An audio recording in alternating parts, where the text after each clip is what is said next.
ನಮಸ್ಕಾರ ಎಲ್ಲರಿಗೂ. ನಾವು ರೀ ಇವತ್ತು ಉತ್ತರ ಕರ್ನಾಟಕ ಸ್ಪೆಷಲ್ ಕಡ್ಲಿ ಸೊಪ್ಪಿನ ಪಲ್ಯ ಮಾಡಿ ತೋರ್ಸತ್ತೀವಿ ರೀ.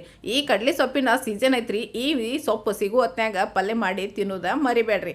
ಈ ಪಲ್ಯ ಎಂತಿ ನೋಡ್ಬೋದು ಈ ಥರ ಇರ್ತೈತಿ ನೋಡ್ರಿ. ನಮ್ಮ ರೈತರಿಗಂತೂ ಪಲ್ಯ ಭಾಳ ಸುಲಭವಾಗಿ ಹೊಲದಾಗಂತೂ ಈಸಿಯಾಗಿ ಸಿಗ್ತೈತಿ. ನಾವಂತೂ ಮಾರ್ಕೆಟ್ದಿಂದ ತಂದೀವ್ರಿ.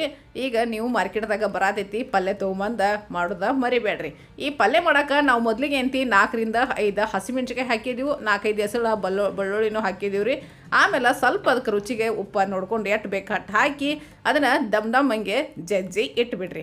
ಇದು ಒಂದೇ ಮಸಾಲೆ ನೋಡ್ರಿ. ಪಲ್ಯ ಮಾಡೋಕೆ ತಿನ್ನೋದು ಭಾಳ ರುಚಿ ಇರ್ತೈತೆ ರೀ ತಿನ್ನೋಕೆ, ಮತ್ತು ಮಾಡೋದು ಅಷ್ಟು ಸುಲಭ ಐತ್ರಿ. ಇಟ್ಟು ಖಾರ ರೆಡಿ ಆಯ್ತು ನೋಡ್ರಿ. ಇಟ್ಟು ಖಾರ ರೆಡಿ ಆದ್ರೆ ಸಾಕ್ರಿ. ಆ ಪಲ್ಯ ಮಾಡೋಕೆ ನಾವು ಈಗ ಎಣ್ಣೆ ಕಾಯಕ್ಕೆ ಇಡತ್ತೀವಿ ರೀ. ಈ ಎಣ್ಣೆ ಕಾದ ನಂತರ ಈ ಖಾರ ಏನು ಮಾಡಿಟ್ಟಿದ್ವಿರಲ್ಲ, ಬೆಳ್ಳುಳ್ಳಿ, ಹಸಿಮೆಣ್ಸಿಕಾಯಿ, ಉಪ್ಪು ಎಲ್ಲ ಹಾಕಿ ಜಜ್ಜಿಟ್ಟಿದ್ವಿ, ಅದನ್ನು ತಗೋದು ಅದ್ರಾಗ ಹಾಕೋದ್ರಿ. ಅದನ್ನ ಹಾಕಿ ಚೆಂದಂಗೆ ತಿರ್ಬೇಡ್ರಿ.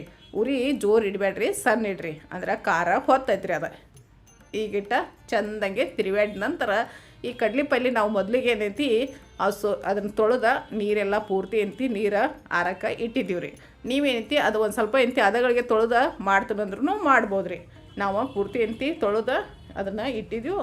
ಅದನ್ನು ಪೈಲೆದವ್ರು ಏನು ಮಾಡ್ತೀರಿ, ಕಡ್ಲಿ ಪಲ್ಯ ಹೊಲ್ದಾಗಿನ ಹರ್ಕೊಂಬಂದ್ರಂದ್ರೆ ರಾತ್ರಿನ ಹಿಟ್ಟು ಹಾಕಿ ಇಡ್ತಿದ್ರಿ.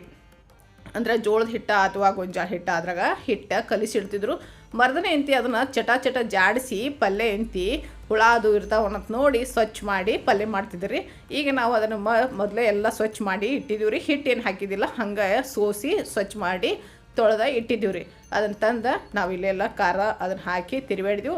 ಉಪ್ಪು ಖಾರ ಮಾಡೋತ್ನಾಗ ಹಾಕಿರ್ತೀವಿ. ಉಪ್ಪು ಬೇಕಂದ್ರೆ ನೀವು ನೋಡಿ ಮತ್ತೊಂದು ಸ್ವಲ್ಪ ಹಾಕಿರಿ. ಈಗ ನೋಡ್ಬೋದು ನೀವು ಪಲ್ಯ ರೆಡಿ ಆತ್ರಿ. ಇದನ್ನು ಬಿಸಿ ರೊಟ್ಟಿ ಜೊತೆ ಆದರೂ ತಿನ್ಬೋದು, ಇಲ್ಲ ಖಡಕ್ ರೊಟ್ಟಿ ಜೊತೆ ಆದರೂ ತಿನ್ಬೋದು ರೀ. ಪಲ್ಯ ಭಾರಿ ಅಂದ್ರೆ ಭಾರಿ ಆಕತ್ರಿ. ಒಂದು ರೊಟ್ಟಿ ತಿನ್ನೋರು 2 ರೊಟ್ಟಿ ತಿಂತಾರೆ ರೀ ಈ ಪಲ್ಯ ಮಾಡಿರಂದ್ರೆ.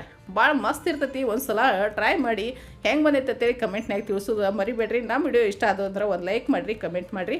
ಧನ್ಯವಾದಗಳು.